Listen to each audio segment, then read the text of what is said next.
Hello students. आज हम लोग इलेक्ट्रिसिटी पढ़ेंगे। क्लास 10 साइंस सब्जेक्ट का है और एनसीईआरटी बुक में ये चैप्टर नंबर 12 है। तो सबसे पहले समझते हैं कि व्हाट इज इलेक्ट्रिसिटी। जब भी हम स्विच ऑन करते हैं तो करंट फ्लो करने लगती है और जो भी बल्ब लगा होगा वो ऑन हो जाता है। तो यहाँ पर जो घर पे हम लोग यूज करते हैं इलेक्ट्रिसिटी वो तो अल्टरनेटिंग टाइप का है, लेकिन स्टार्टिंग में सबसे पहले हम समझते हैं कि डायरेक्ट करंट डीसी इलेक्ट्रिसिटी को ही समझते हैं सबसे पहले। ठीक है, तो उसके लिए एक छोटा सा एग्जांपल लेते हैं ड्राई सेल बैटरी का। ड्राई सेल बैटरी क्या है, जो हम लोग टार्च में यूज करते हैं या दीवार घड़ी में भी लगाते हैं या किसी भी वॉच में हम लोग यूज करते हैं, लेकिन उसका जो बेसिक कंस्ट्रक्शन होता है वो यही होता है। तो इसमें एक कार्बन रॉड लगी होती है, ठीक है, और यहाँ पर जो उसका ये वाला हिस्सा है इसमें ब्रास का एक कैप लगा होता है। ठीक है, ये टर्मिनल को हम पॉजिटिव इलेक्ट्रोड बोलते हैं। ठीक है, और इसकी जो आउटर बॉडी है वो जिंक मटेरियल की होती है, जिसको हम निगेटिव इलेक्ट्रोड बोलते हैं। जब हम कनेक्ट करते हैं बल्ब को, तो टॉर्च के बल्ब को या जिसको भी करंट फ्लो कराना हो तो उसके बीच में हम इन दोनों को कनेक्ट कर देते हैं। जैसे ये अगर बल्ब लगा हुआ है तो यहाँ पे जब करंट फ्लो करेंगे और जैसे ही ये कनेक्शन कंप्लीट होगा, इसके लिए हम एक स्विच का यूज कर लेते हैं जो टॉर्च में भी लगा होता है। स्विच जो हम यूज करते हैं एक्चुअली वो करता क्या है, स्विच जब भी हम ये इन दोनों वायर को कनेक्ट कर देते हैं तो स्विच ऑन बोलते हैं, और जब इसको डिसकनेक्ट कर देते हैं तो इसको बोलते हैं स्विच ऑफ हो गया या सर्किट ऑफ हो गया। इसी को दूसरी वर्ड इसमें यूज किया हुआ है closed end open. Closed means जब वायर का कनेक्शन कंप्लीट हो गया है, क्लोज कनेक्शन को बोलते हैं, और जब वायर का कनेक्शन ओपन हो गया हो यानी कि वायर डिटैच हो गया हो तो उसको बोलते हैं ओपन कनेक्शन। ओके, ये हमने क्लोज कर दिया। अब हम जैसे ही क्लोज करेंगे तो करंट फ्लो करना स्टार्ट कर देता है। स्टार्टिंग में जब इलेक्ट्रिक करंट का इन्वेंशन हुआ था तो उस समय इलेक्ट्रॉन या निगेटिव चार्ज का कोई कॉन्सेप्ट नहीं था।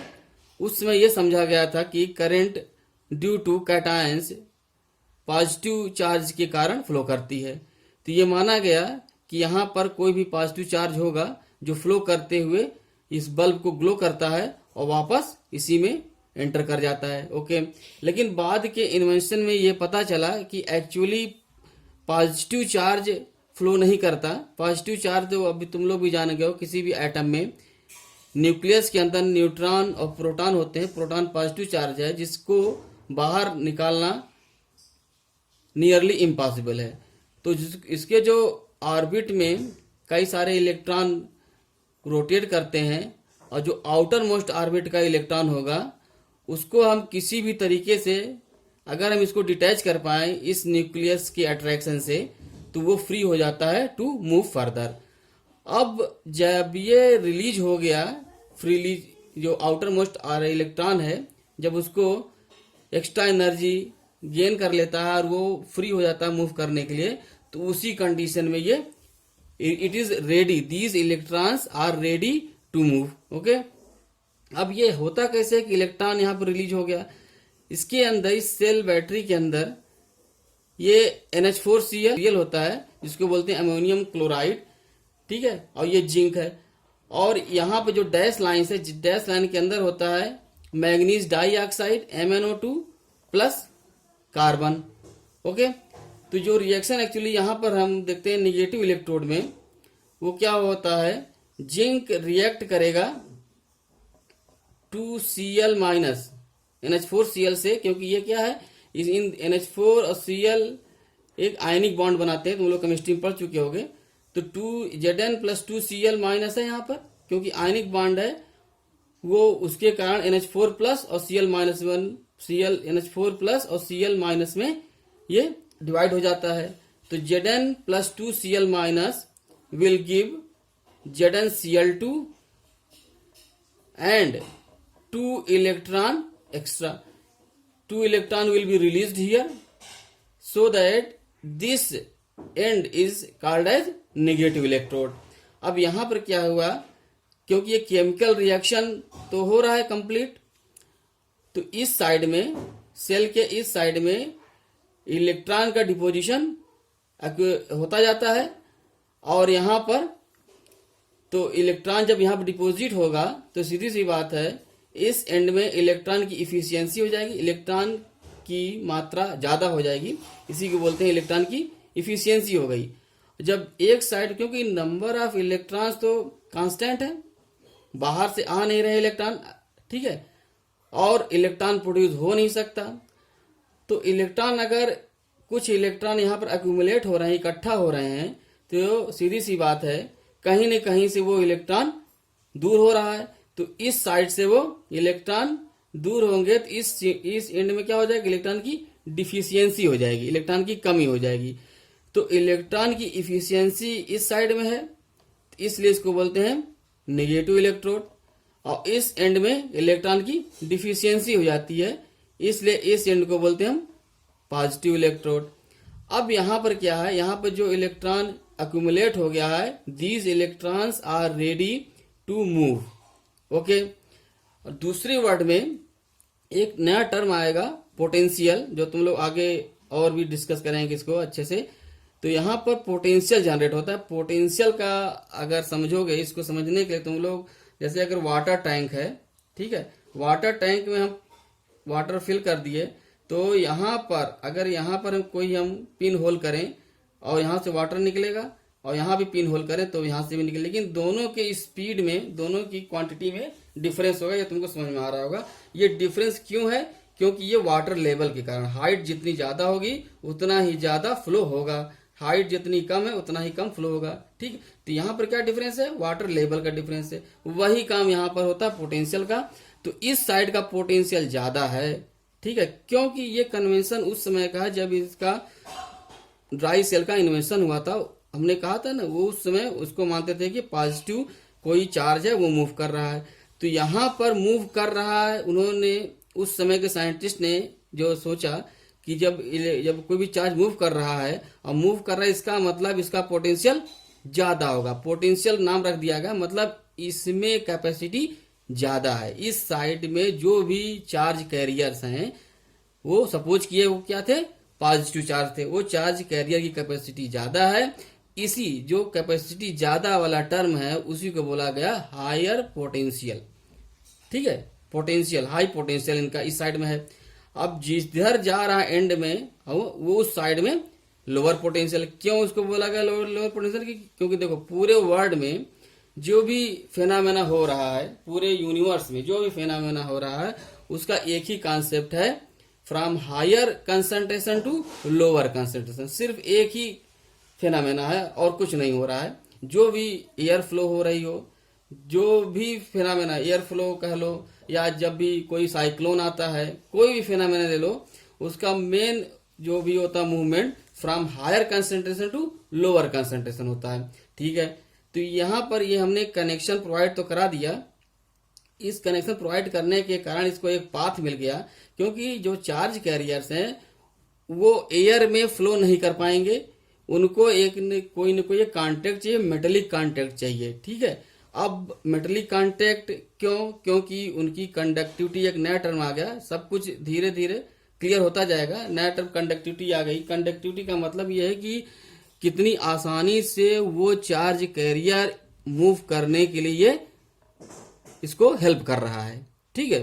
तो उसको जो ज्यादा हेल्प कर पाए, जो ज्यादा इजी वे में चार्ज कैरियर्स को मूव करने दे, उसकी कंडक्टिविटी ज्यादा होगी, ठीक है। तो वो मेटल में ज्यादा होती कंपैरेटिवली, और मेटल में सिल्वर है ना, कॉपर अकॉर्डिंगली उसकी होती है, उसको आगे डिस्कस करते जाएंगे।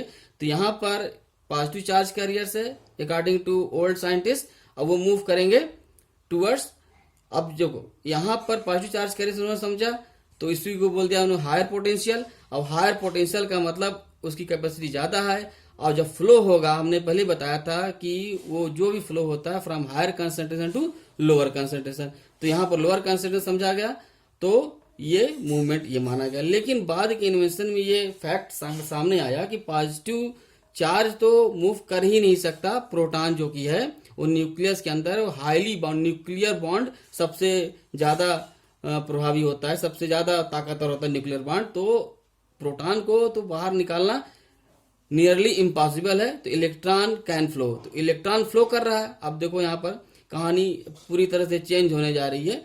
उन्होंने कहा था कि पॉजिटिव चार्ज कैरियर्स हैं, लेकिन कॉन्सेप्ट से बाद में समझ में आया कि पॉजिटिव चार्ज कैरियर्स हो नहीं सकते, नेगेटिव चार्ज कैरियर ही मूव करेंगे। ठीक है, तो यहाँ पर नेगेटिव चार्ज कैरियर यहाँ पर है ना, क्योंकि अब ये नेगेटिव चार्ज कैरियर, क्योंकि हमने केमिस्ट्री के थ्रू जान लिया कि इस एंड में जिंक साइड में, यहाँ पर जिंक साइड में इलेक्ट्रॉन का डिपोजिशन हो गया है। अब ये इलेक्ट्रॉन मूव कर रहा है, इतना हमको क्लियर है। तो अब इलेक्ट्रॉन यहां से तो मूव कर नहीं रहा, क्योंकि यहाँ पर तो इलेक्ट्रॉन की डिफिशियंसी है, प्रूफ हो चुकी है। यहाँ पर इलेक्ट्रॉन की इफिशियंसी, यहाँ पर इलेक्ट्रॉन बहुत ज्यादा मात्रा में है, तो इलेक्ट्रॉन यहीं से मूव करेगा। अब इलेक्ट्रॉन यहां से मूव करेगा, लेकिन पहला एजम्पशन जो माना जा चुका था करंट का फ्लो का डायरेक्शन ये है। अब समस्या यहाँ ये खड़ी हुई कि अगर एजम्पशन को माना जाए तो ये फेल होगा। तो ये किया गया काम, आप ये मान लिया गया कि जो करंट की डायरेक्शन है वो इलेक्ट्रॉन के मूवमेंट की डायरेक्शन के अपोजिट होगी। ओके, तो ये अजम्पशन है। इलेक्ट्रॉन की डायरेक्शन न किसी ने देखा है, करंट की डायरेक्शन पॉजिटिव नेगेटिव होती है, ये इम्पॉसिबल है टू प्रूव करना रियलिस्टिक वे में, इसको दिखाना इम्पॉसिबल है कि यहाँ से इलेक्ट्रॉन, यहाँ से करंट फ्लो कर रही है, उसकी डायरेक्शन ये है। जब हमने स्विच ऑन कर दिया तो डायरेक्शन का कोई मतलब नहीं है, लेकिन अब यहाँ पर ये क्लियर है कि इलेक्ट्रॉन इतना अभी तक का जो है, electron will release from this negative side, negative electrode, and these electrons will tend, ठीक है, will tend to move positive side of this cell. Okay, क्यों पॉजिटिव साइड टेंड होगा, क्यों इसकी टेंडेंसी होगी, क्योंकि इसमें नेगेटिव चार्ज है और इसकी टेंडेंसी होगी कि पॉजिटिव इलेक्ट्रोड की तरफ ये अट्रैक्ट होना चाहेगा। अब उसी अट्रैक्शन फोर्स के कारण ये इलेक्ट्रॉन मूव करेगा, और जो हम करंट अज्यूम कर चुके हैं वो उसकी डायरेक्शन क्या हो जाएगी, अपोजिट हो जाएगी। तो ये होगा। अब जब हम स्विच ऑन करते हैं एक्चुअली, तो स्विच ऑन करने का सिर्फ इतना ही मतलब है कि हमने जो कनेक्शन है, फिजिकल कनेक्शन एक्चुअली स्टेबल कर दिया। सिर्फ और सिर्फ स्विच ऑन करने का यह मतलब है। जैसे स्विच ऑन किया तो उसमें ऐसा अरेंजमेंट होता है कि इस साइड का कनेक्शन हमने इस साइड से कर दिया, तो ये क्या होगा, क्लोज सर्किट बोलते हैं इसको। क्या बोलते हैं, क्लोज सर्किट। क्लोज सर्किट का मतलब ये वायर कहीं से भी ब्रेक ना हो ऑन द वे। अगर अब देखो, अगर हमने स्विच ओपन कर दिया, ओपन मतलब हमने स्विच को ऑफ कर दिया, डिटैच कर दिया, ऑफ करने से क्या होगा, जो वायर कनेक्शन होंगे वो रिलीज हो गए। वो अब देखो, एक एंड यहां पर, एक एंड यहां पर। अब इस समय क्या होगा, देखो, जब तक कि क्लोज सर्किट नहीं बना है तब तक ये इलेक्ट्रॉन इस जिंक इलेक्ट्रोड नेगेटिव साइड को रिलीज नहीं करेगा, यहां पर नहीं, इस जगह को नहीं छोड़ेगा। क्लियर। तो ये तभी इलेक्ट्रॉन मूव करेगा जब इसका पूरा पाथ कंप्लीट हो। ठीक है, मतलब ये नहीं कि अगर हवा में झूलता रहेगा तो इलेक्ट्रॉन यहां पर आ जाएगा, नहीं होगा, इलेक्ट्रॉन यहीं रहेगा। और करंट तभी फ्लो करेगा जब क्लोज सर्किट होगा। ठीक है, तो यहाँ पर मेन जो कंक्लूजन पॉइंट आया कि करंट कैसे फ्लो होती है। करंट फ्लो होने का एक ही रीजन है कि पोटेंशियल डिफरेंस क्रिएट होना। जहां पर स्विच लगा है, स्विच के एक एंड से लेकर के दूसरे एंड के बीच में अगर पोटेंशियल डिफरेंस है, पोटेंशियल डिफरेंस के मतलब एक साइड में इलेक्ट्रॉन की डिफिशियंसी, समझ रहे हो, एक साइड में इलेक्ट्रॉन की डिफिशियंसी कमी होनी चाहिए और दूसरे साइड में इलेक्ट्रॉन की इफिशियंसी ज्यादा मात्रा होनी चाहिए।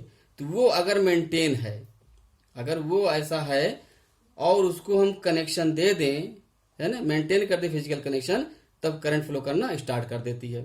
अगर केमिकल रिएक्शन है, ये यहाँ पर NH4Cl रिड्यूस होते इलेक्ट्रॉन रिलीज करेगा, और यहाँ पर जो ड्राई मटेरियल है ना, NH4Cl है, उसके इलेक्ट्रॉन फ्लो होते होते, जैसे ना हम लोग बैटरी डिस्चार्ज होगा, ये बैटरी डिस्चार्ज होने का क्या मतलब है, होने का ये मतलब है कि जितना भी इसमें NH4Cl मटेरियल हमने इसमें इंट्रोड्यूस किया है, उसके सारे इलेक्ट्रॉन क्या हो गए हैं, रिलीज हो चुके हैं, उसका हमने यूज कर लिया है। अब देखो, इलेक्ट्रॉन खत्म तो होता नहीं है। इलेक्ट्रॉन फ्लो किया, यहाँ पर हमने बल्ब को जलाया, बल्ब से लाइट यूज किया और इलेक्ट्रॉन यहाँ पर पहुंच गया। लेकिन इलेक्ट्रॉन का हुआ क्या, इलेक्ट्रॉन यहाँ पर फिर से रिएक्ट करेगा, वो एब्जॉर्ब हो जाएगा MnO2 NH4Cl और H2O के साथ एब्जॉर्ब हो जाएगा। तो मतलब वहां यहाँ इलेक्ट्रॉन निकला, यहाँ पर क्या हो गया, एब्जॉर्ब हो गया। ठीक है, तो इलेक्ट्रॉन डिस्ट्रॉय नहीं हुआ, इलेक्ट्रॉन क्या, इलेक्ट्रॉन का ट्रांसफर हो गया। अब यहाँ पर जो इलेक्ट्रॉन एब्जॉर्ब हुआ वो डिटैचेबल है। अब यहाँ पर इसलिए जब ये मटेरियल खत्म हो जाएगा, इलेक्ट्रॉन खत्म हो जाएगा, तो हम बोलते हैं कि ये डिस्चार्ज हो गया है। ओके, अब यहाँ पर अगर चार्ज करना है तुमको, तो NH4Cl मटेरियल को एनी हाउ अगर इसमें इंसर्ट कर दिया जाए तो ये फिर से बैटरी चार्ज हो जाएगी। ठीक है, अब हम आते हैं अपने मेन सर्किट पर। ये देखो सिंपल सर्किट है, यहाँ पर एक बल्ब लगा हुआ है, इलेक्ट्रिक सेल है। अब देखो इलेक्ट्रिक सेल ड्राई सेल है, ये ध्यान देना, हम घर में यूज होने वाले AC की बात नहीं कर रहे हैं अभी। ठीक है, अभी सिर्फ कौन सी बात हो रही है, सेल, जिससे कि वो सेल जो तुम लोग दीवार घड़ी में यूज करते हो, वॉच में यूज करते हो, ठीक है, और टॉर्च में यूज करते हो, यहाँ तक कि जो इलेक्ट्रॉनिक गैजेट हैं वो भी ये DC करंट से ही गवर्न होते हैं, है ना। लैपटॉप हो गया, मोबाइल होगा, सभी में यही लगता है। 12 वोल्ट से 5 वोल्ट से लेकर के 24 वोल्ट तक इसका यूज होता है। तो यहाँ पर इसको एक सिंबल बना हुआ है सेल का, इलेक्ट्रिक सेल का सिंबल है ये पॉजिटिव इलेक्ट्रॉन को शो करता है ना। इसके लिए हम एक लंबी लाइन ड्रा करते हैं और एक छोटी लाइन ड्रा करते हैं निगेटिव को शो करने के लिए। ठीक है, इसके अंदर एक इसका इंटरनल रेजिस्टेंस होता है, वो हम इसको आगे बाद में ओपन करेंगे, अभी स्टार्टिंग स्टेज है, यहाँ पर नहीं करेंगे। तो यहाँ पर क्या, ये एक बैटरी का एक सिंबल है सिर्फ। ठीक है, अब इसके बीच जो स्पेस दिया हुआ है वो स्पेस यही है जो यहाँ प्लस और माइनस के बीच में तुमको दिख रहा है। ये यहाँ पर ये ब्लैंक स्पेस है नहीं बच की, इसके अंदर क्या है, यहाँ पर मटेरियल केमिकल रिएक्शन के लिए यहाँ पर रखा हुआ। तो उसको न दिखाकर सिर्फ पॉजिटिव लाइन ड्रा करते हैं और नेगेटिव लाइन ड्रा कर देते हैं। पॉजिटिव लाइन बड़ी होती है, नेगेटिव लाइन छोटी होती है। क्यों, वही बात है कि पोटेंशियल डिफरेंस। अब इस साइड को हमने मान रखा कि हायर पोटेंशियल पर है और इस साइड को लोअर पोटेंशियल पर है। ठीक है, तो करंट की फ्लो की डायरेक्शन हमेशा फ्रॉम पॉजिटिव टर्मिनल से बाहर आती है करंट और नेगेटिव टर्मिनल में एंटर करती है। ठीक है, और अभी तुम लोग जान चुके हो कि इलेक्ट्रॉन का जो फ्लो है वो एक्चुअली कहाँ से होता है, नेगेटिव इलेक्ट्रोड से होता है। क्यों, क्योंकि नेगेटिव इलेक्ट्रोड में ही तो इलेक्ट्रॉन की इफिशियंसी है। बैंक में रुपया ज्यादा रहेगा तो वहीं से तो लोग लूटने पहुंचेंगे, जहां कंगाली रहेगी वहां थोड़ी कोई लुटेरा आएगा। तो यहाँ पर क्या है, यहाँ पर बैंक है, यहाँ पर बहुत ज्यादा खजाना भरा हुआ है इलेक्ट्रॉन का, तो यहाँ पर आएंगे लूटने। तो ये इलेक्ट्रॉन यहाँ जाएगा वापस, फिर वापस कहाँ पहुंच जाएगा, जहां पर इलेक्ट्रॉन की कमी है, जहां पर गरीबी है, जहां पर कंगाली है। तो यही कार्यक्रम तब तक चलता रहेगा। कब तक चलता रहेगा, कब तक ये झगड़ा चलता रहेगा, जब तक कि सबके पास बराबर मात्रा में धन न आ जाए। जैसे ही बराबर हुआ दोनों के बीच में, जितना पैसा यहाँ पर है जितना पैसा यहाँ पर है, दोनों अगर बराबर हो जाएगा तो कोई काम ही नहीं होगा, कोई झगड़ा ही नहीं, खत्म, सब खत्म हो जाएगा। तो ये मेंटेन रखना जरूरी है, डिफिशियंसी होनी जरूरी है। इलेक्ट्रॉन अगर इस डायरेक्शन में फ्लो कर रहा है तो करंट हमारा उसके अपोजिट में आ जाएगा। ठीक है, ये इसको ध्यान रखना हमेशा। इलेक्ट्रॉन को नेगेटिव चार्ज होता है। अब आते हैं करंट की बात। यहाँ पर ये स्विच का सिंबल है, अगर इस बीच में डॉट लगा हुआ है तो this will be close switch. Close का नॉर्मल सा मीनिंग होता है बंद, कि मतलब कि ऑपरेशन बंद हो गया, जबकि ऐसा नहीं है। क्लोज का मतलब ऑन, क्लोज का मतलब क्या हो गया, ऑन पोजीशन पर है ये। और अगर ये यहाँ पर डॉट नहीं लगा हुआ है, सिंपली ब्रैकेट्स का निशान है, इसका मतलब क्या, ये ओपन है। अब ओपन का मतलब करंट फ्लो नहीं कर रही है। इस दोनों एंड में जो कनेक्शन है वो रिलीज कर दिया गया है ना। अब फिजिकल कनेक्शन है ही नहीं दोनों के बीच। फिजिकल कनेक्शन नहीं रहेगा तो सीधी सी बात है, तो कोई इलेक्ट्रॉन का फ्लो ही नहीं होगा। इलेक्ट्रॉन का फ्लो तभी हो सकता है जब क्लोज सर्किट हो। क्लोज यानी कि बंद सर्किट हो, पूरी तरह से कहीं से भी कोई ब्रेक ना हो। यहाँ तक कि अगर बल्ब फ्यूज हो जाए, बल्ब फ्यूज होने का क्या मतलब, इनमें जो फिलामेंट है वो अगर फ्यूज होता है, ब्रेक कर जाता है, तो भी करंट फ्लो नहीं करेगी और बल्ब नहीं जलेगा। अगर बल्ब नहीं जल रहा है, तुम यहाँ पर अगर करंट मीटर से देखोगे तो इसकी रीडिंग 0 बताएगी, क्योंकि पाथ क्या होगा, हमारा पाथ ओपन हो चुका है। ओके, अब यहाँ पर आगे बढ़ते हैं, हम लोग करंट पर आते हैं। करंट एक्चुअली क्या है, अब इसको समझने के लिए फिर से हम वाटर फ्लो पर आते हैं। जब हम यहाँ पर हाई लेवल में पिन होल करते हैं तो करंट वाटर फ्लो करेगा। अब हमको ये पता है कि यहाँ पर वाटर फ्लो करेगा, लेकिन इसकी कैपेसिटी, इसकी जो वैल्यू होगी वाटर फ्लो की पर सेकेंड, वो बहुत ज़्यादा होगी कंपेरेटिव टू दिस पॉइंट। क्यों क्यों ज़्यादा होगी? क्योंकि हम यहाँ जो लेवल है इसका पोटेंशियल, अब यहाँ देखो पोटेंशियल हम यूज कर रहे हैं विथ रेफरेंस टू इलेक्ट्रिक, तो इस पॉइंट का पोटेंशियल ज़्यादा है in comparison to this point. ठीक है, अब हम करेंट जब इसको अगर हम मेजर करना चाहें कि कितना फ्लो जा, मतलब अगर इतना तो है कि वाटर यहाँ पर ज़्यादा तेज फ्लो करेगा, कितना ज़्यादा फ्लो है, एक्स मीटर क्यूब पर सेकंड बोलेंगे, या अगर ग्राम बोलना चाहें एक्स ग्राम पर सेकंड, एक्स ग्राम पर सेकंड बोलेंगे, या वॉल्यूम में बोलना चाहेंगे एक्स मीटर क्यूब पर सेकंड बोल देंगे। ठीक है, तो यही इसी तरह से यहाँ पर इसका डेफिनेशन होगा करंट का। अब करंट इतना तो हमको पता चल गया कि करंट एक्चुअली है क्या। Current is the flow of electron in opposite direction of electron. ठीक है, अब इलेक्ट्रॉन जब फ्लो करेगा तो कितने इलेक्ट्रॉन एक साथ जा रहे हैं ये भी तो मैटर करेगा। अगर जैसे कि ट्रैफिक है तुम्हारा, है ना, किसी भी रोड में जा रहे हो, तो आज बोलते नहीं आज बहुत ज़्यादा हैवी ट्रैफिक था, आज बहुत कम ट्रैफिक है, कोरोना के कारण अभी ट्रैफिक नाम मात्र का है ही नहीं है करीब करीब। तो क्यों ऐसा है? क्योंकि वहाँ पर पोटेंशियल कम हो गया है, लोगों को डर भरा हुआ है, उनके अंदर जो पोटेंशियल है बाहर निकलने की जो कैपेसिटी वो बहुत कम हो गई है, उनके दिमाग में कोरोना है तो वो ज़्यादा निकलने की कोशिश नहीं करेंगे, तो उनका पोटेंशियल क्या होगा, डाउन हो गया, तो ज़्यादा इलेक्ट्रॉन, ज़्यादा नंबर ऑफ पीपल्स नहीं निकलेंगे। तो अब अगर ये हो गया, कहीं से अगर बात आ गई नहीं कोरोना चला गया, कोई बात नहीं, सब कुछ सही है, तो देखो कितना भीड़ एकाएक आ जाएगी। तो क्यों आ गई? क्योंकि उन सबके अंदर क्या हो गया, पोटेंशियल बहुत ज़्यादा होगा, सारे इलेक्ट्रॉन तैयार हो जाएंगे जाने को। अब देखो अब कितने इलेक्ट्रॉन जा रहे हैं एक साथ, ठीक है, तो उसी का तो मेजरमेंट है आई। अब देखो यहाँ क्यू अपॉन टी दिया हुआ है फार्मूले में, मतलब नंबर, इसको छोड़ो, फार्मूला को छोड़ो, आई की जो हम अगर आई अगर एज ए साइंटिस्ट तुम अगर आई बनाना चाहते हो, करंट क्या होती क्या, यही तो बोलोगे ना, जैसे हमने यहाँ बताया था। तो यहाँ सीधे सी बात बोलो कि कितने नंबर ऑफ इलेक्ट्रॉन्स फ्लो कर रहे हैं पर सेकंड, यही तो अगर इसको देखकर कंपेयर करोगे तुम इतना ही तो कहोगे कि कितने नंबर ऑफ, मान लेते हैं N number of electrons flow कर रहे हैं पर सेकंड में, है ना, तो एन नंबर ऑफ इलेक्ट्रॉन्स है। अब यहाँ पर तो यूनिट तो वॉल्यूम का है कि मीटर क्यूब है ना, वॉल्यूम में यहाँ पे तो यूनिट होना चाहिए, क्योंकि नंबर तो सिंपल से क्या, ये एक नंबर है, ये कोई यूनिट नहीं, कोई क्वांटिटी नहीं है, नंबर सिंपली एक नंबर है, तो इसकी भी कुछ यूनिट होनी चाहिए।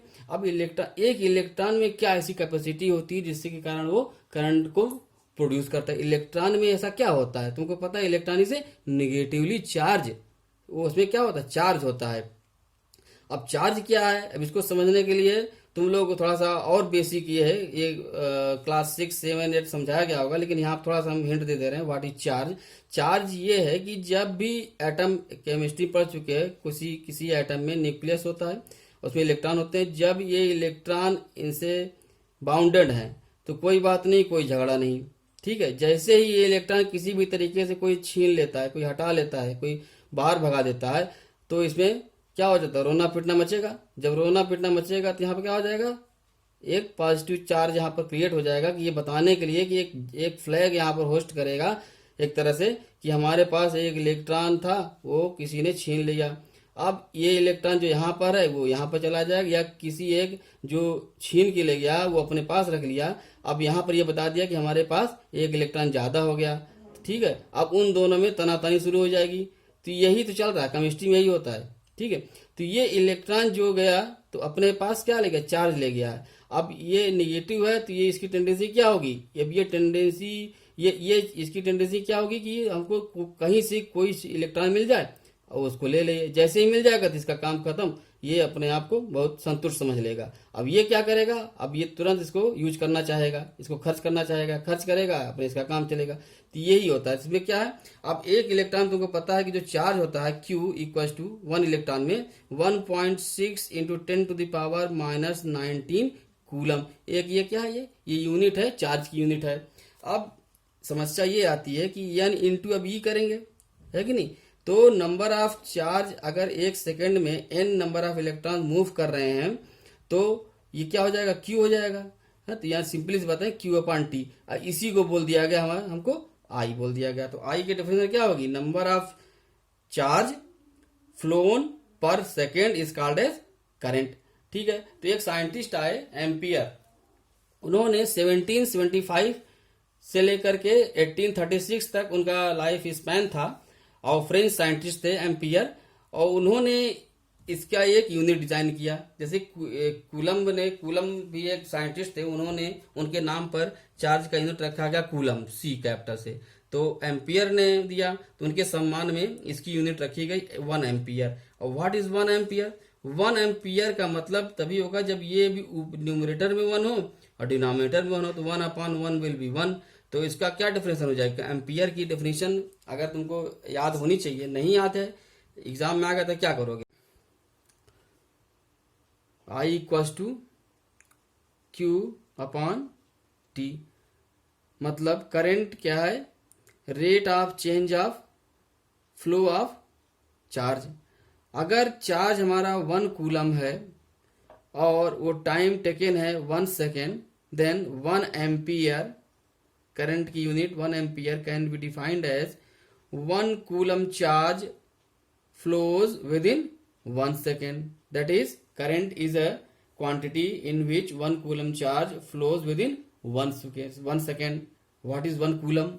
1 coulomb is the basic unit of charge, and we know that charge of an electron equals to 1.6 into 10 to the power minus 19 coulomb. Okay, then how many electrons will be there in 1 coulomb?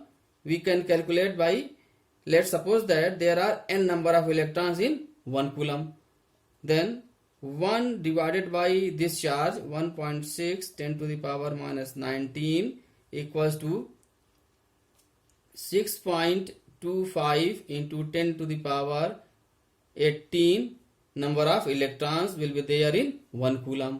ठीक है, तो इतने electron flow करेंगे 1 second में, तो current हो जाएगी हमारी 1 एम्पियर की। हम लोग ये जान चुके हैं करंट कैसे फ्लो करती है। जब भी कोई सेल है और यहाँ पर अगर हम कई सेल एक साथ सीरीज में लगा देंगे तो उसकी वैल्यू बढ़ जाती है। इसलिए तुम बुक में देखे होगे इस तरह से कई सारे इस तरह अरेंजमेंट किए जाते हैं। इसका मतलब है यहाँ पर कई सारे सेल सीरीज में कनेक्टेड हैं। वो हम लोग आगे देखेंगे what is series, what is parallel connection. तो यहाँ पर ये मान लेते हैं कि सर्किट है और इसमें एक बल्ब लगा दिया हमने, और जब भी ये क्लोज सर्किट हो जाएगा तो करंट फ्लो करना शुरू करेगा from positive electrode towards negative electrode. Okay, अब ये भी हमको पता हो गया है कि इलेक्ट्रॉन इन नेगेटिव साइड से फ्लो करना शुरू करेगा, पॉजिटिव साइड की तरफ जाएगा। ठीक है, ये इतना पता हो चुका। और ये भी पता होगा कि इलेक्ट्रॉन फ्लो करना स्टार्ट क्यों करता है, क्योंकि उन दोनों के बीच में इलेक्ट्रॉन की इफिशियंसी क्रिएट हो जाती है। एक साइड में इलेक्ट्रॉन बहुत ज्यादा हो जाते हैं, एक साइड में इलेक्ट्रॉन बहुत कम हो जाते हैं। तो पॉजिटिव साइड को हाई पोटेंशियल बोला जाता है, नेगेटिव साइड को लो पोटेंशियल बोला जाता है। अब लो पोटेंशियल क्यों, क्योंकि हमारा पुराना जो एजम्पशन था कि जो करंट फ्लो होती है ड्यू टू पॉजिटिव चार्ज के कारण होती है, तो उसके कारण इस साइड को हायर पोटेंशियल में मान लिया गया। ठीक है, देखिए अब जो नया थ्योरी आई, नया कॉन्सेप्ट आया कि इलेक्ट्रॉन के फ्लो के कारण होता है, न कि कोई पॉजिटिव चार्ज होता है। ठीक है, करंट। तो यहाँ पर इन दोनों के बीच में जो डिफरेंस क्रिएट हुआ है ना, देखो कोई भी फ्लो होगा, कोई भी वर्किंग फिनोमेना होता है, तभी हम बता चुके हैं कि जब उन दोनों एंड के बीच में डिफरेंस क्रिएट हो जाए। और वो डिफरेंस किस हिसाब से है, इलेक्ट्रॉन की इफिशियंसी के कारण है। ठीक है, जब इलेक्ट्रॉन फ्लो करना स्टार्ट करेगा यहाँ पर, तो सीरीज बात कुछ न कुछ वर्क करेगा, तो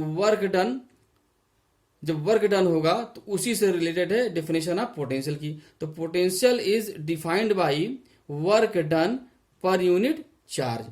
अगर 1 कूलम का चार्ज है और 1 जूल वर्क करे, then voltage difference will be 1 volt, means 1 volt equals to 1 joule per 1 coulomb. और ये वोल्ट जो नाम है, वोल्टा एक वैज्ञानिक थे, उन्हीं के नाम पर वोल्ट रखा गया। जूल भी साइंटिस्ट थे, उन्हीं के नाम पर रखा है। कूलम भी उन्हीं के सम्मान में यूनिट दी गई उनको।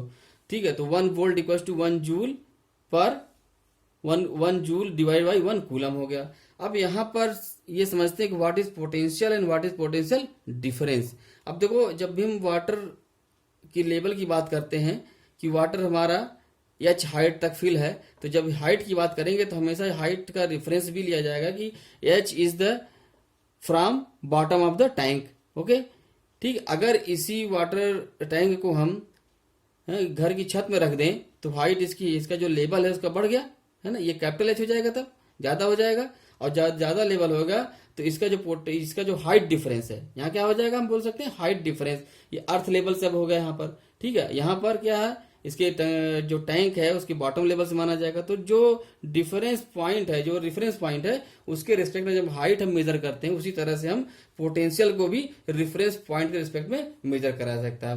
Absolute potential can not be measured, absolute height can not be measured. तो यहाँ पर ये समझने वाली बात है कि पॉजिटिव साइड का पोटेंशियल ज्यादा होता है in comparison to negative electrode. Okay, और पोटेंशियल डिफरेंस क्या है, work done by unit charge is called potential, और इसकी यूनिट क्या होती है, 1 वोल्ट होती है। ओके, यहाँ पर एक बात और करंट में स्किप हो गई कि 1 एम्पियर तो है यूनिट करंट की, एक और होती है 1 मिली एम्पियर। जब भी इलेक्ट्रॉनिक गैजेट होते हैं उसमें जो करंट फ्लो करती है वो एम्पियर में फ्लो नहीं करेगी, वो मिली एम्पियर में करती है या माइक्रो एम्पियर में कर देगी।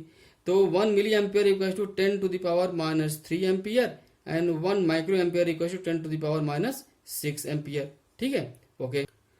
सर्किट डायग्राम क्या है, सर्किट डायग्राम तुम लोग जान चुके हो। जब भी कोई एक सर्किट में एक सेल लगा होता है जो कि करंट सोर्स है या वोल्टेज सोर्स इसको बोलते हैं, मेनली ये क्या है, एनर्जी सोर्स एक तरह से बोल सकते हैं।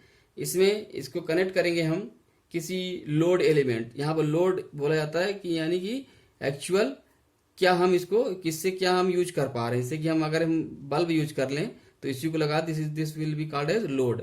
ठीक है, तो यहाँ पर मेन ये एलिमेंट हो गया, और साथ में अगर हम स्विच यूज करना चाहें तो स्विच यूज कर लेंगे यहाँ पर।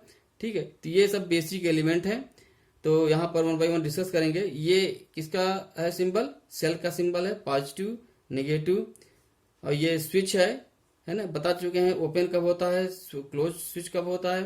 ठीक है, इसी तरह से यहाँ पर अगर और भी कोई सर्किट कनेक्ट किया हुआ है, जैसे मान लें इसी सेल से हम दूसरा बल्ब भी लगा दे रहे हैं, ठीक है, और इसको भी सप्लाई इसी सेल से देनी है, तो यहाँ पर सीधी सी बात है, तो यहाँ पर एक ज्वाइंट आया, इस ज्वाइंट को हम दिखाते हैं डॉट से।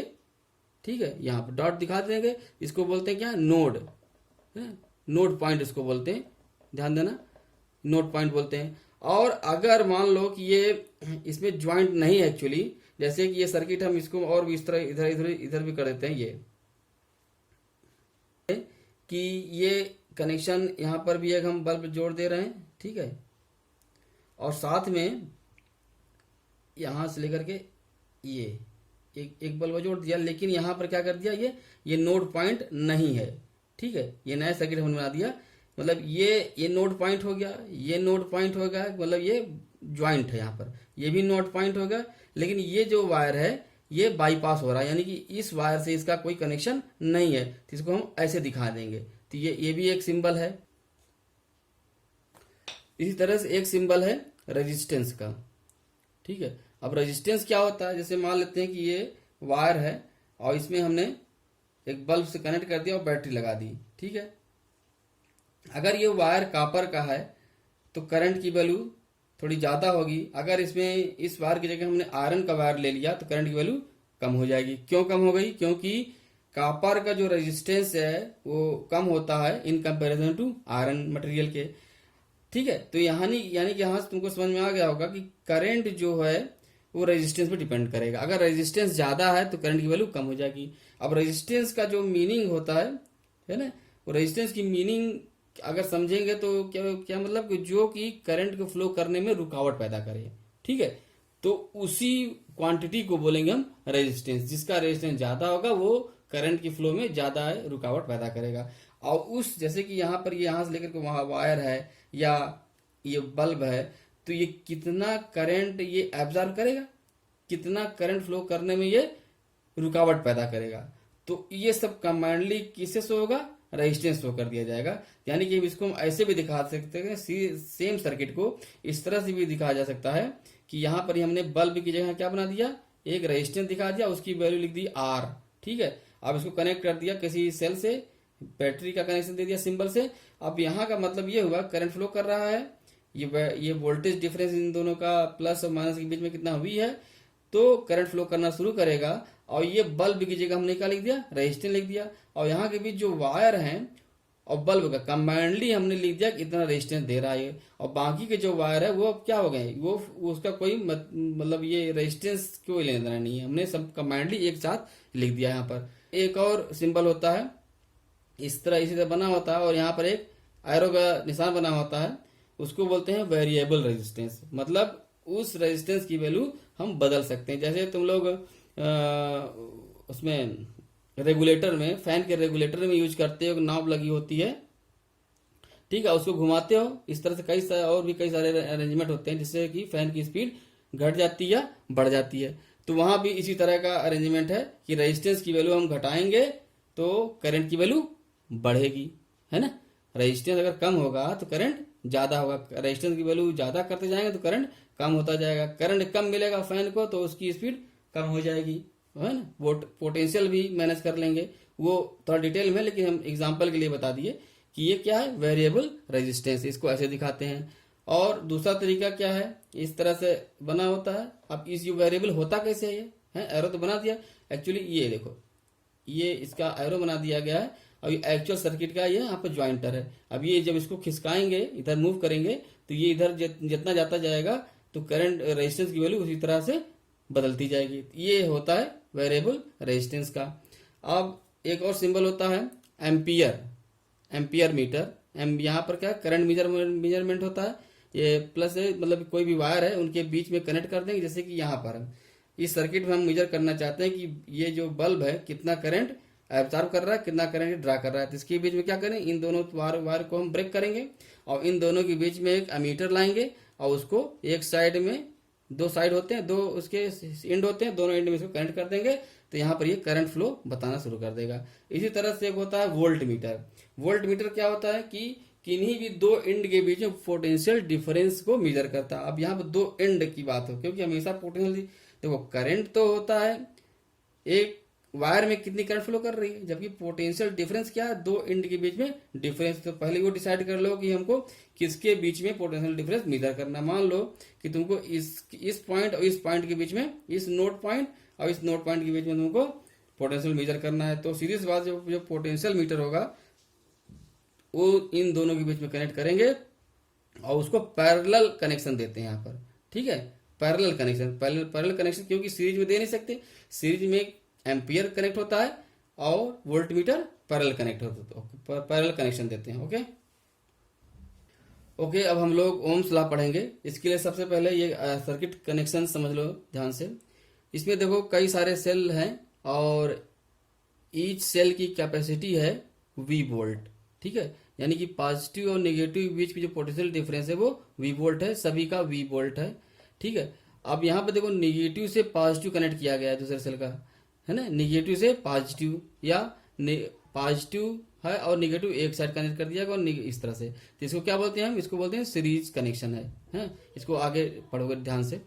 अब यहाँ पर क्या किया गया है, दूसरा एंड पे हमने ले लिया, एक वायर ले लिया है, कोई भी वायर, रेजिस्टेंस है ना, नाइक्रोम का वायर ले लिया, कोई वायर ले लिया हमने। ये प्रैक्टिकल तुम लोग करोगे स्कूल में। तो ये आर है, आर हमने मान लिया कि इस जो वायर जो हमने लिया है उसका रेजिस्टेंस कितना आर है, ये हमको क्या करना, मेजर करना है कितना है एक्चुअली, ठीक है। अब इसके लिए हमको क्या किया है, सीरीज में हमने एक एमीटर कनेक्ट कर दिया है जिससे हमको इस सर्किट में कितनी करंट फ्लो करेगी। अब एक स्विच लगा दिया जिसे हम ऑन ऑफ कर सकें मेजर करने के लिए। और दूसरा रेजिस्टेंस के अक्रॉस, क्योंकि पोटेंशियल डिफरेंस हमेशा अक्रॉस मेजर किया जाता है और current along the path measure किया जाता है, ठीक, अलोंग एंड अक्रॉस। जब अक्रॉस होगा तो वोल्ट मीटर का कनेक्शन किस में होगा, पैरेलल कनेक्शन होगा, है ना। दोनों देखो इस कनेक्शन में और इसमें अंतर दिख रहा है ना, ये क्या है, अलोंग दी पाथ है, उसको वायर को कट करके बीच में एम्पियर मीटर लगा दिया गया। और ये क्या है, दो एंड के बीच में इसको लगाया गया, इसको बोलते हैं पैरेलल कनेक्शन और इसको बोलते हैं सीरीज कनेक्शन ऑफ एमीटर। ये वोल्ट मीटर का पैरेलल कनेक्शन है, ठीक है। तो अब हम एक्सपेरिमेंट स्टार्ट करेंगे। तो सबसे पहले ये जो दूसरा एंड है, क्योंकि जब सर्किट क्लोज होगा तभी करंट फ्लो करेगी। अगर इसको इस एंड को हम किसी भी से क्लोज ना करें तो करंट कोई फ्लो नहीं करेगी। यहाँ मीटर यहाँ स्विच ऑन रहेगा, उसके बावजूद ये क्या बताएगा, ये जीरो करंट बताएगा। यहाँ पर वोल्टेज डिफरेंस जीरो हो जाएगा, ठीक है, या वोल्टेज डिफरेंस जो इस पॉइंट में वो अलग होगा, ठीक है। यहाँ पर आप क्या करेंगे, इसको हम पहले से हम करंट कर दिया यहाँ पर, ठीक है। अब ये जो डैश लगा यानी कि ये क्या कनेक्शन नहीं है इनका, ये तीनों सेल अभी क्या यूजलेस हो गए हैं। कौन सा सेल यूज में आ रहा है, सिर्फ पहला सेल यूज में आ रहा है। तो जो रीडिंग होगी पहली, तो उस समय जो वोल्टेज आएगा वो मेजर कर लिया जाएगा, वो यहाँ वैल्यू यहाँ रखेंगे हम, है ना। और जो करंट फ्लो कर रही है उसकी वैल्यू यहाँ ले लेंगे। अब क्या करेंगे, सेकंड एक्सपेरिमेंट करेंगे, इस कनेक्शन को यहाँ से हटा देंगे और इसको कनेक्ट करेंगे, इस पॉइंट से कनेक्ट करेंगे, ठीक है। तो ये अब देखो, अब इसमें जो वोल्टेज हो जाएगा अब क्या होगा, इंक्रीज कर जाएगा। सीरीज कनेक्शन वोल्टेज ऐड होता है तो V प्लस V 2V हो जाएगा voltage across these two ends will be 2V। अब ये वैल्यू हम रीड करेंगे, नया वोल्टेज का आएगा तो नया वोल्टेज यहाँ रीड कर लेंगे, जो भी करंट आएगा उसकी वैल्यू रीड कर लेंगे, ठीक है। अब इस कनेक्शन को हटा करके नया कनेक्शन दे देंगे। अब क्या हो जाएगा, 3V हो जाएगा। करंट की वैल्यू मेजर करेंगे, थर्ड नंबर डेटा रखेंगे और वोल्टेज जो आएगा उसको नोट कर लेंगे। इसी तरह से इसको फिर से रिलीज करेंगे, नया कनेक्शन दे देंगे यहाँ से, और तब ये वैल्यू कितनी हो जाएगी, 4 वोल्टेज की वैल्यू आ जाएगी, 4 वोल्ट की। और 4 वोल्ट का होगा, लेकिन क्रॉस द रेजिस्टेंस वो वैल्यू इससे डिफरेंट आएगी, ठीक है। क्यों, क्योंकि उसमें वायर का भी रेजिस्टेंस है, अमीटर का भी रेजिस्टेंस है, कई सारे टर्म ऐसे आएंगे जिसके कारण वो वैल्यू उससे थोड़ी सी डिफरेंस आएगी यहाँ पर इस एक्सपेरिमेंट में। तो वो सारी वैल्यू को हम कलेक्ट करेंगे और उसको टेबल के फॉर्म में रख देंगे और फिर उसको ग्राफ में प्लॉट करेंगे। तो आई एक्सिस एक्स में रखेंगे और वी को वो वाई एक्सिस में रख देंगे। यहाँ पे क्या वोल्ट की यूनिट क्या वोल्ट होगी, इसकी यूनिट एम्पियर होगी। अब हम मान लेते हैं कि यहाँ पे जो मेजरमेंट आया हमारा वो 0.1 0.2 इस तरह से करके हमने रख दिया एम्पियर में, और इस तरह से वोल्टेज का है यहाँ पर। तो ये जो पॉइंट आए हैं इन्हीं से हम ले लिया पॉइंट, ये क्रॉस में जो पॉइंट मिले हमको उनको जब मिला देंगे तो एक हमको क्या मिलेगी, स्ट्रेट लाइन मिलेगी। ओम्स लॉ को जर्मन साइंटिस्ट साइमन ओम ने इसको प्रूव किया था और उन्होंने ये बताया था कि voltage is proportional to I, that is V proportional to I, that is V equal to R I, ठीक है, या V upon I equal to R। ये उन्होंने बताया था कि voltage across that element and current flown along that element, उनका जो रेशियो होगा दैट विल बी कांस्टेंट, और वही रेशियो बोला जाता है रेजिस्टेंस, यानी कि V upon I equal to R, ठीक है। इसकी यूनिट क्या रखा गया, ओम साइंटिस्ट ने इसको दिया, इसकी यूनिट रखी गई ओम, 1 ओम, और इसका सिंबल दिया इस तरह से 1 ओम, ठीक है। 1 मेगा ओम, 1 किलो ओम, इस तरह से भी होता है। तो 1 ओम का मतलब होगा 1 वोल्ट अपॉन 1 एम्पियर। जैसे कि एक कोई रेजिस्टेंस है और उसके क्रॉस वोल्टेज हमने दिया 1 वोल्ट का इन दोनों के बीच में, और करंट कितनी फ्लो कर रही है 1 एम्पियर की, तो रेजिस्टेंस कितना हो जाएगा 1 V volt upon 1 ampere equal to 1 ohm current, 1 ohm resistance हो जाएगा। इसी तरह से होता है 1 किलो ओम, 1 किलो ओम का मतलब होता है 10 to the power 3 ohm, 1 mega ohm equal to 10 to the power 6 ohm, okay. अब किसी वायर का जो रेजिस्टेंस है वो उसकी डिपेंडेंसी कई सारे टर्म में है, वो हम पहले समझ लेते हैं। जो रेजिस्टेंस है R is proportional to length of wire, R is proportional to 1 upon A, या inversely proportional to cross sectional area of wire. जैसे कोई वायर है, इसका क्रॉस सेक्शनल एरिया क्या होगा, इसको इसी एक वायर है इतना थिक है, अब इसको हम काट दें तो यहाँ पर जो एरिया बनेगा that will B A cross sectional area. अगर एरिया ज्यादा होगा तो रेजिस्टेंस की वैल्यू क्या हो जाएगी, इनवर्सली प्रोपोर्शनल है, अगर ये ज्यादा होगा तो R की वैल्यू कम हो जाएगी, ठीक है, रेजिस्टेंस वो कम अप्लाई करेगा। और अगर एरिया कम है तो रेजिस्टेंस ज्यादा अप्लाई करेगा, ओके। इसको हम जब फ्यूज वायर की बात करेंगे, फ्यूज वायर है ना, और हम मोटे वायर क्यों यूज करते हैं, कहाँ पर हमेशा मोटा वायर नहीं यूज किया जा सकता है, ये वहां पर डिस्कस किया जाएगा। पहले अभी यहाँ पर R is proportional to L और R is proportional to 1 upon A, ठीक है। ये तो प्रोपोर्शनल हो गया। जब हम इक्वलिटी लगाते हैं तो हमेशा एक कांस्टेंट जरूर इंट्रोड्यूस कर देते हैं, ठीक है। L अपॉन A तो है इन दोनों से, तो एक प्रोपोर्शनलिटी कांस्टेंट आएगा और उस कांस्टेंट को रख दिया गया ना रो। तो R equal to rho L upon A। Rho is the resistivity,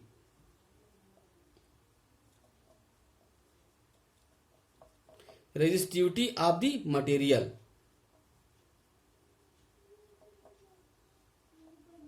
मतलब रेजिस्टेंस है, रेजिस्टेंस डिपेंड करेगा उस वायर के लेंथ पर, उसके क्रॉस सेक्शनल एरिया पर, और साथ में जो कांस्टेंट, ये क्या, ये किसी मटेरियल का अपना कांस्टेंट है। ठीक है, अगर कॉपर वायर हमने ले लिया है उसकी रेजिस्टिविटी अलग होगी, अगर आयरन ले लिया है उसकी रेजिस्टिविटी अलग। अगर ये कॉपर है Cu लिख दिया हमने, और ये अगर आयरन का है तो Fe लिख देंगे हम। ठीक है, इसी तरह से जो भी मटेरियल यूज है उस वायर का, उस वायर में, तो उसकी रेजिस्टिविटी सबकी अलग अलग होगी। और अगर रेजिस्टेंस की बात करें तो उसका लेंथ भी हमको मेजर करना होगा और क्रॉस सेक्शन एरिया चाहिए, तब वहां से हम रेजिस्टेंस निकाल सकते हैं। मतलब अगर कॉपर वायर ही है और वो 1 मीटर का है, लेंथ है, और उसकी थिकनेस से कुछ x सेंटीमीटर स्क्वायर है, तो उसका रेजिस्टेंस अलग होगा। कॉपर वायर ही है, वही मटेरियल है, हमने लेंथ चेंज कर दी, क्रॉस सेक्शन एरिया चेंज कर दिया, तो रेजिस्टेंस चेंज हो जाएगा। मटेरियल वही का वही है, लेकिन रेजिस्टेंस दोनों का अलग अलग हो गया, लेकिन रेजिस्टिविटी दोनों की सेम रहेगी। मटेरियल एक है तो रेजिस्टिविटी सेम रहेगी। Okay, R equal to rho L upon A, resistivity, resistance, length and area, cross section area. तब यहां से हमको रो की वैल्यू मिल जाएगी। अगर रो ही निकालना है, रेजिस्टिविटी इक्वल टू क्या हो जाएगा, R A अपॉन L। अब इसकी यूनिट निकालना चाहते हैं हम, रो की यूनिट क्या होगी, तो इसकी यूनिट क्या होती, ओम। ओके, इसकी मीटर स्क्वायर अपॉन मीटर, तो ये कट गया, क्या मिला, ओम मीटर, ओम मीटर। तो यानी कि रेजिस्टिविटी की यूनिट क्या हो जाएगी, ओम मीटर, या सिंपली इसको हम इस तरह से भी दिखा सकते हैं, ओम की सिंपल ये, और साथ में डैश लगा के ओम मीटर लिख देंगे यहाँ। तो बुक में एक लिस्ट दी हुई है कि डिफरेंट मटेरियल से कितने कितने रेजिस्टिविटी हैं, वो तुमको लर्न नहीं करना है, लेकिन एक आइडिया के लिए तुम उसको थोड़ा सा एक बार रेफर कर लेना। कि जैसे इसमें सिल्वर की रेजिस्टिविटी दिया हुआ है सबसे कम, फिर उसके बाद कॉपर, एल्यूमिनियम, टंगस्टन, इस तरह से सीरीज में पूरा दिया हुआ है। Okay, resistance of a system of resistors. System of resistors का मतलब ये हुआ कि कई सारे रेजिस्टर्स हैं और उनको हम कनेक्ट करते हैं। तो दो तरह का कनेक्शन होता है, एक सीरीज कनेक्शन, दूसरा पैरेलल कनेक्शन। सीरीज कनेक्शन में सारे रेजिस्टेंस, जितने भी रेजिस्टर्स को हम कनेक्ट करना चाहते हैं, उन सारे रेजिस्टर्स को एलॉन्ग दी कंडक्टिंग पाथ कनेक्ट कर देते हैं। मतलब उसी पाथ के एलॉन्ग कनेक्शन होता है, तो उसको बोलते हैं सीरीज कनेक्शन। जैसे R1, R2, R3 are connected in series. Okay, अब इस एंड में और इस एंड के बीच हमने क्या लगा दिया, वोल्टमीटर लगा दिया। तो इससे मेजर हो जाएगा कि R1, R2, R3 के क्रॉस कितना वोल्टेज डिफरेंस क्रिएट हुआ है। और यहाँ पर अमीटर की रीडिंग बताएगी along these 3 resistors how many current flows. ठीक है, तो ये करंट की जो वैल्यू है सीरीज कनेक्शन में, वो सारे रेजिस्टेंस में बराबर होती है, क्योंकि एक ही पाथ है, पाथ एक है। ठीक है, तो वो करंट की वैल्यू यहाँ पर जो होगी वही यहाँ पर होगी, यानी आई सेम होगा। ठीक है, करंट की वैल्यू कांस्टेंट होती है सीरीज कनेक्शन में। अब वोल्टेज की बात करें हम, वोल्टेज अक्रॉस रेजिस्टेंस अगर V है तो हम अलग अलग रेजिस्टेंस के अक्रॉस भी मेजर करेंगे। ठीक है, ओके, लेट्स सपोज दैट अगर हम यहाँ पर मेजर करते हैं वोल्टेज को, तो रीडिंग है किसकी, इसकी रीडिंग आ गई V1 आ गई मान लो। फिर यहाँ पर हम कनेक्ट करते हैं, उसकी रीडिंग आ गई V2 आ गई। इस तरह से इसकी रीडिंग V1, इसकी V2, और यहाँ पर आ गई V3 आ गई। ठीक है, तो जो वोल्टेज होगा, हमने जो पहले मेजर किया था अक्रॉस दीज 3 रजिस्टर, वोल्टेज कितना था, V था। अब अलग अलग इन तीनों में क्या है, एक में आएगा V1, R1 के क्रॉस आएगा V1, R2 के क्रॉस आएगा V2, और R3 के क्रॉस आया V3 आया। तो सीरीज कनेक्शन में ध्यान देना, ये किसकी बात कर रहे हैं हम, इसकी ये है सीरीज कनेक्शन की बात कर रहे हैं। सीरीज कनेक्शन में जो वोल्टेज डिफरेंस होगा along all resistance will be the sum of individual voltage across the resistors। अगर R1 के क्रॉस V1 है, R2 के क्रॉस V2 है और R3 के क्रॉस V3 है, तो तीनों का सम इक्वल होगा, तीनों रेजिस्टेंस के क्रॉस के वोल्टेज के बराबर होगा। ठीक है, ये पहला फैक्ट ये है कि voltage difference will be the sum of individual voltages across the resistor. दूसरा फैक्ट क्या है, जो करंट की वैल्यू होगी will be same along the all resistors in series connection. ठीक है, अब हमको ये पता है कि from Ohm's law V is proportional to I, यानी कि V इक्वल टू RI होता है। ठीक है, तो हम V1 की वैल्यू कितनी हो जाएगी, V1 इक्वल टू हो जाएगा R1I, क्योंकि I तो बराबर है, चाहे R1 में हो चाहे R2 में चाहे R3 हो, I बराबर रहेगा। V2 कितना हो जाएगा R2I, इसी तरह से V3 कितना हो जाएगा R3I। ठीक है, और टोटल जो वोल्टेज है V की वैल्यू कितनी हो जाएगी RI। अब यहाँ पर R क्या है, हम मान लेते हैं इन तीनों का जो इक्विवेलेंट रेजिस्टेंस है वो क्या है R है। मतलब इक्विवेलेंट का मतलब क्या हुआ कि इन तीन रेजिस्टेंस को हटा दिया जाए, सिर्फ एक रेजिस्टेंस लगाया जाए, तो वो वही इफेक्ट दे जो ये तीनों दे रहे हैं, मतलब वही करंट फ्लो करे जो इन तीनों के कारण हो रहा है। तो इसको बोलते हैं हम इक्विवेलेंट रेजिस्टेंस। तो इन सारी वैल्यू को यहाँ पुट करेंगे तो ये आ जाएगा V equal to RI R1I plus R2I plus R3I कर दिया। यहाँ पर देखो I कॉमन हो जाएगा है, तो I कॉमन हो जाएगा तो R1 plus R2 plus R3 हो गया। ठीक है, तो यहाँ से क्या रिजल्ट है, रिजल्ट आया R equal to R1 plus R2 plus R3। Okay, तो इसका कंक्लूजन क्या है कि सीरीज कनेक्शन में जो रेजिस्टेंस होते हैं वो ऐड हो जाते हैं। ओके, ये पैरेलल कनेक्शन है,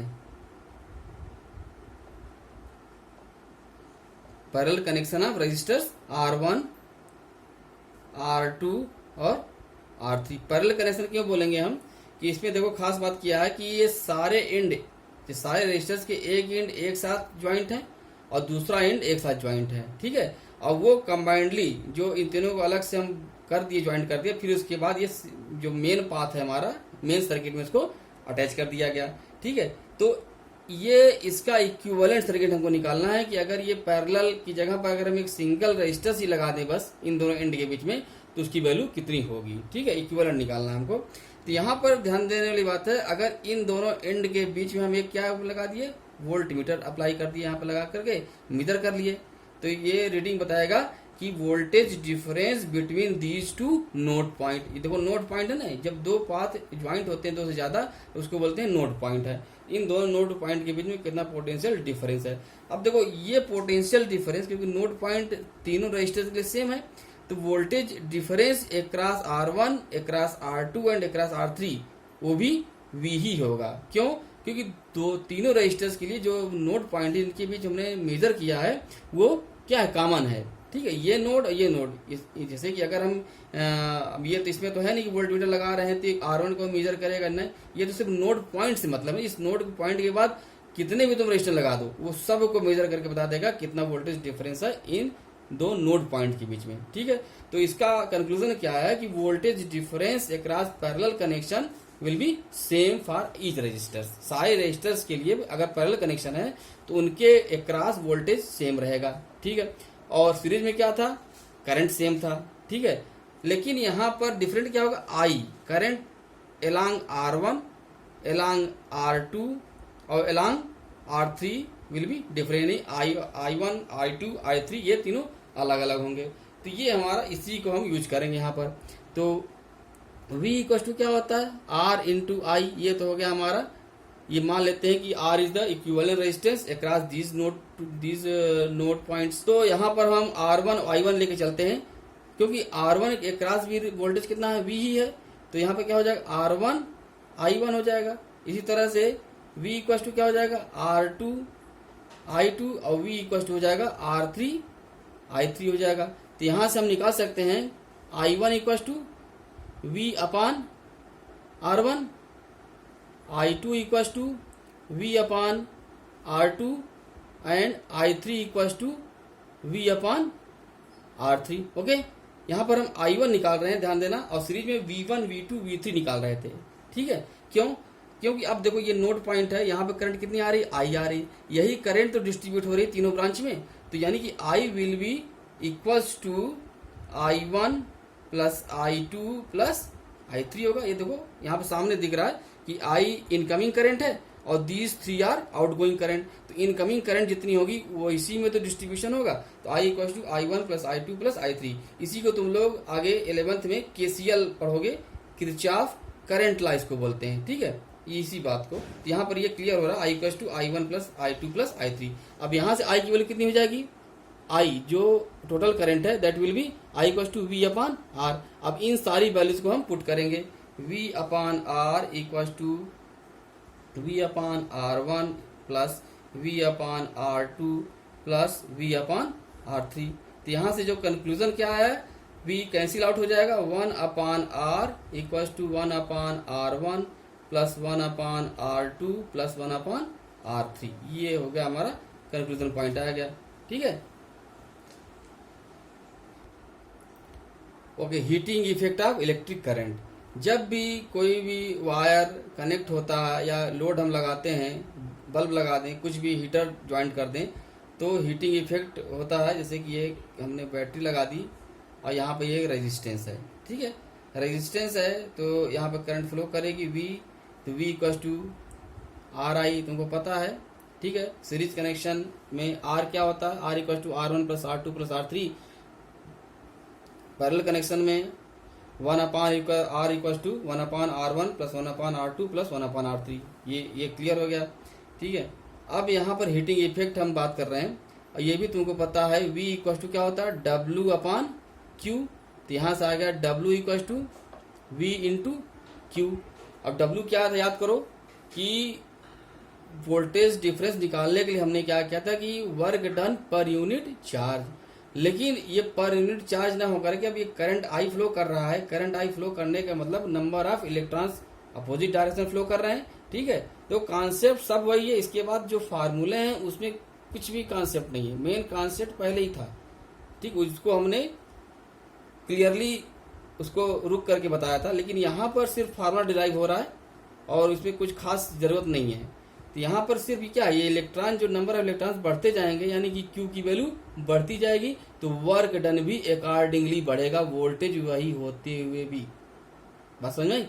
करंट की वैल्यू किस पर डिपेंड कर रही है, V पर भी डिपेंड कर रही है और R पर डिपेंड कर रही है। I equal to V upon R। अगर V बढ़ाएंगे तो करंट बढ़ेगी, R घटाएंगे तो भी करंट बढ़ेगी, ठीक है। तो यानी कि V की I की डिपेंडेंसी किसमें किसमें है, V और R में है। और अगर I वेरी कर रहा है तो सीधी सी बात है नंबर ऑफ इलेक्ट्रॉन्स वेरी करेंगे, मतलब Q की वैल्यू वेरी करेगी, तो वर्क डन भी अलग अलग होता जाएगा। तो यानी कि work done will be equal to V into Q, ठीक है। अब वर्क डन अगर हो रहा है तो एनर्जी जनरेट होगी, तो सीधी सी बात है वो वर्क हमको दिखेगा भी। तो इसी को बोलते हैं हीटिंग इफेक्ट होगा, ठीक है। जब वर्क हो रहा है तो पावर भी जनरेट होगा। पावर इक्वल टू होता है W अपॉन T, ठीक है। तो यहाँ पर W की वैल्यू क्या हो जाएगी, V into Q upon T हो जाएगा। अब Q अपॉन T तुम पता हो चुका तुमको, what is Q upon T, it is current I। तो यहाँ पर P की वैल्यू क्या आ जाएगी, V इंटू I। ये मेन फार्मूला यहाँ से क्लियर होगा कि नहीं, फिर से एक बार ध्यान तक लो। P equal to W upon T कहाँ से, वर्क डन होता है V into Q। Per unit work done is called as a power, कितना पावर वो कंज्यूम करेगा। जैसे कि बोला था हीटर की पावर कितनी है, 1000 वाट है ना। तो इसका मतलब क्या, 1000 जूल पर सेकेंड वो पावर कंज्यूम करेगा। वर्क की यूनिट क्या होती है, जूल होती है, और टी की सेकेंड। तो 1000 joule per second is called as a, उसका क्या हो जाएगा, इसका मतलब क्या, 1000 जूल पर सेकेंड उसकी पावर हो जाएगी।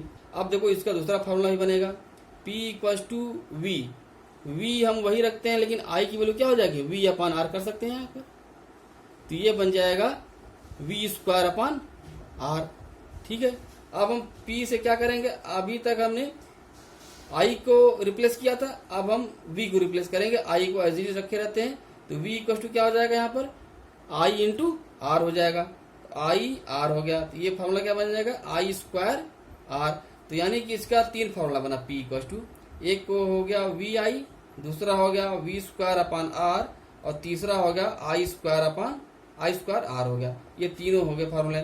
अब ये तीनों फार्मूला का मतलब क्या कि जैसा न्यूमेरिकल आएगा, जो क्वांटिटी दी जाएगी उसी के अकॉर्डिंगली हम यूज करेंगे। क्या यूज, कौन सा फार्मूला कहाँ पर यूज होगा, वो तुम्हारा डेटा बताएगा क्वेश्चन का क्या यूज करना है। ठीक है, इसी तरह से वर्क डन भी निकाल सकते हैं। सिंपली क्या करेंगे वर्क डन में, अगर हम वर्क डन निकालना है तो डब्ल्यू इक्वल टू क्या निकाल देंगे, पी इंटू टी करना है, तो सभी फार्मूले में टी का मल्टीप्लीकेशन कर देंगे तो हमारा हो जाएगा work done, V I T V square upon R into T I square R T, ये हो जाएगा वर्क डन। पावर का मतलब जैसे कि हीटर है, हमारा हीटर है, इसका पावर क्या दिया 1000 वाट दिया हुआ है 1000। और देखो पावर की यूनिट क्या होती है, वाट होती है, पावर की यूनिट वाट, यानी कि joule per second is called as a वाट।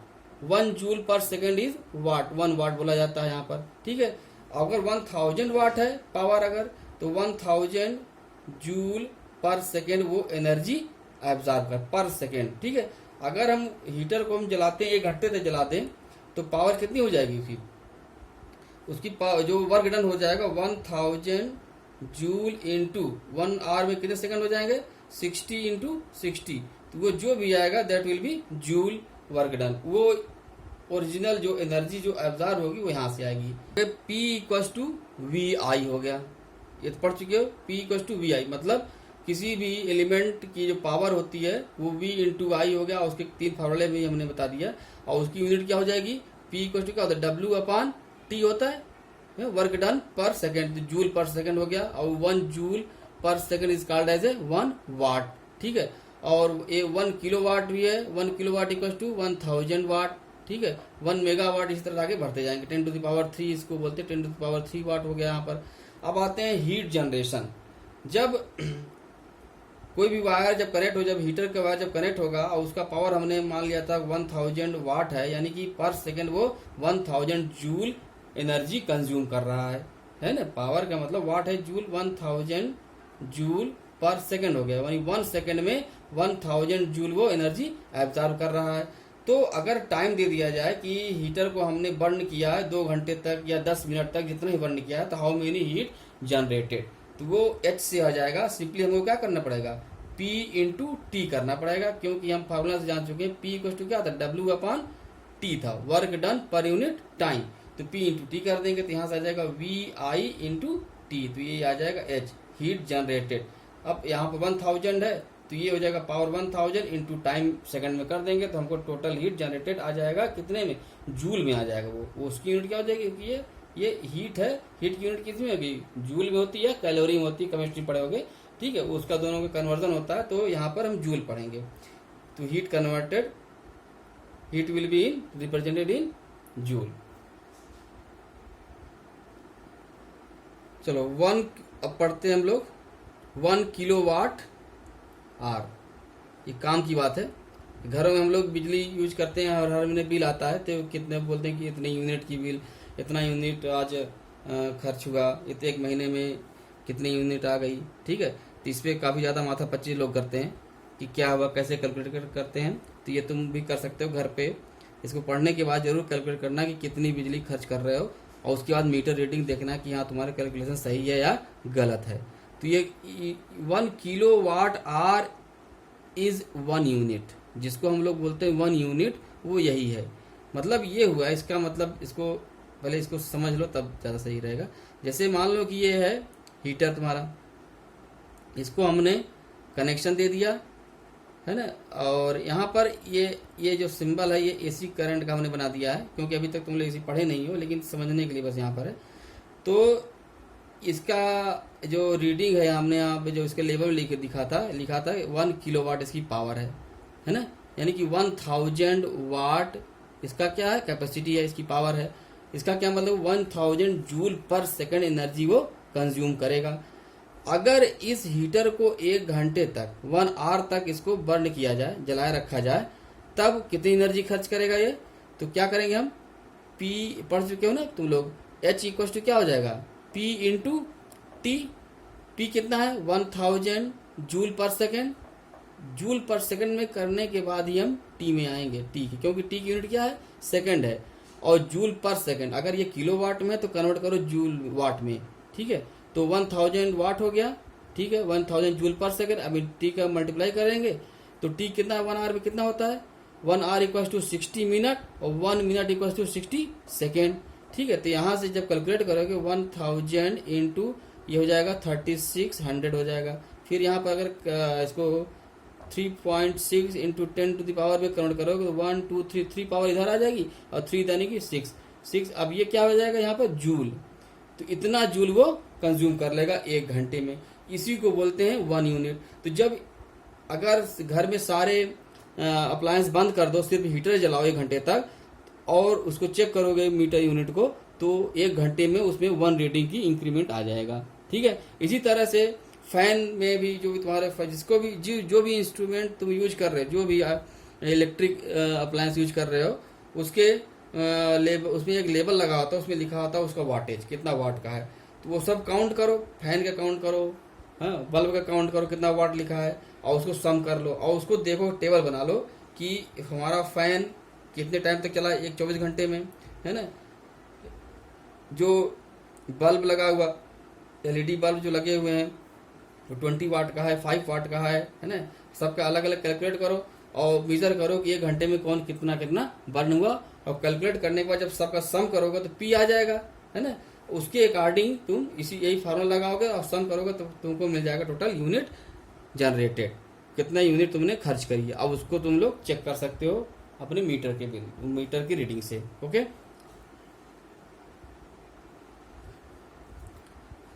भाई ये चैप्टर यहीं समाप्त होता है। इसको तुम लोग अच्छी तरह से पढ़ लो, 1 बार 2 बार, जितना अच्छा से समझ में आएगा उतना ज़्यादा क्लियर है। जब हम इसका सेकंड पार्ट वीडियो बनाएंगे, इसके न्यूमेरिकल सॉल्व करेंगे, तो सबसे पहले हम इसके जो फार्मूले यूज हुए हैं उसको फिर से हम रिवाइज करने की कोशिश करेंगे, लेकिन वो तभी सही होगा जब तुम लोग इसको पढ़े रहोगे।